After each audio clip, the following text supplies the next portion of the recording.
everybody. So today I got to see my fourth DC feature film in the theater this year, and it was Batman: The Return of the Caped Crusaders.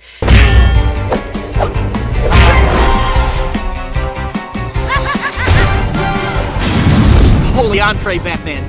You fiends, you will rue this day. The only rue here is in the gravy. Hurry, Caped Crusader, you're our only hope.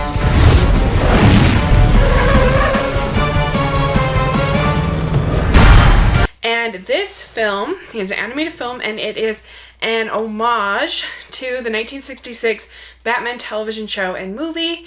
And it's really interesting going into this film because I haven't really liked the DC films this year. I really didn't like Batman the Killing Joke.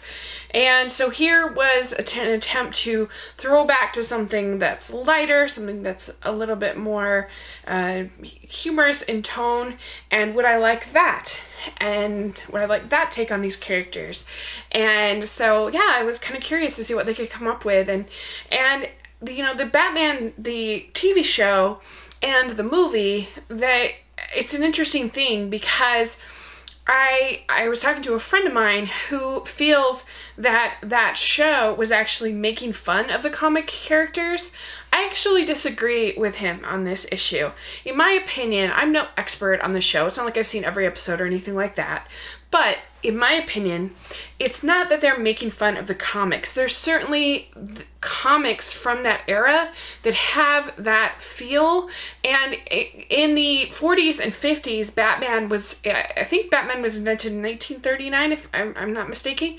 And in the early years of Batman, he was more of a detective, and you did have the sense of pulpy, kind of over-the-top kind of antics, and it wasn't as sort of serious as we have now. This type of superhero story is really more a continuation of a Western than it is what we think of as superheroes now. You have, just like you had the cowboys and the Indians in a Western story for kids, you have the good guys and the bad guys, and them sort of facing off in somewhat over-the-top exploits. And that's kind of the way this is. That what you have going on in Batman the series is it is a comedy.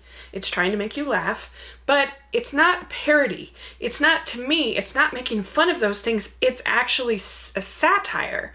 It's taking a lot of the conservative, middle class, baby boomer values of the day, and it's poking fun at that. And I think that's what they get right so much in this film. They have lots of scenes where the sort of blue blood kind of morals of Batman are kind of poked fun at. And I thought that was really refreshing and really fun. I enjoyed it. I thought it was well written. It made me laugh. And I didn't think that it wasn't.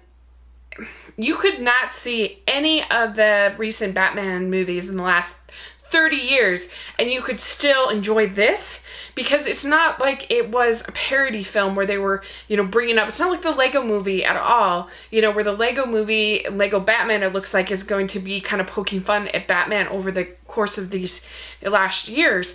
It's not like that at all.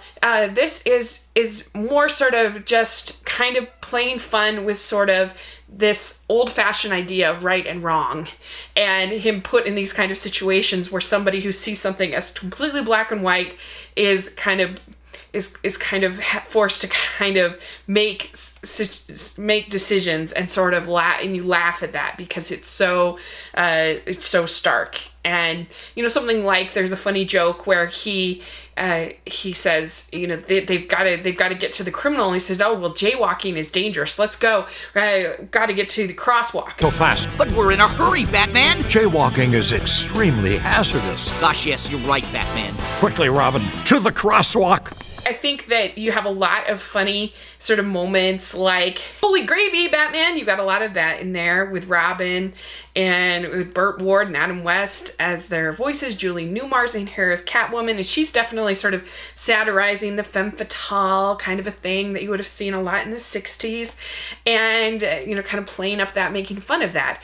And so I don't think that people that love Batman as a character should really be offended by this film, because to me it's more making making fun of those values and standards a little bit, poking fun at it in a very good-natured kind of way, than making fun of the characters, in my opinion. Film, you have all 4 of the main rogue villains.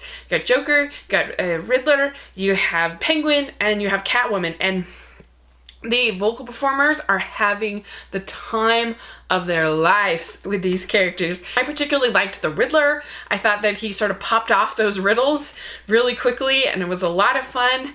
I liked the all the gadgets. That's something I feel like you lose in even the Nolan Batman. You know, you do have those scenes with the Morgan Freeman character, but I don't know, it's just not as fun as like all these gadgets and cool cars and stuff like that. I kind of like that. This liquid that makes you behave badly, and then there's an antidote, and then he has the antidote to the antidote, and then there's an antidote to the antidote to the antidote. And of course, everything is labeled just like in the show, which I just think is really funny. I thought the animation was really good throughout. It's very bright. You get a lot of Dutch angles, which was very true to the series.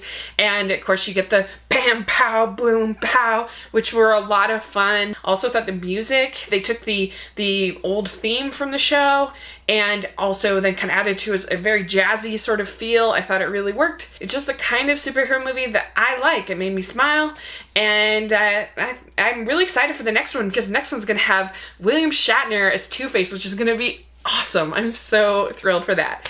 So yeah, if you like this kind of thing, then you'll like this kind of thing. That's when it comes down to that.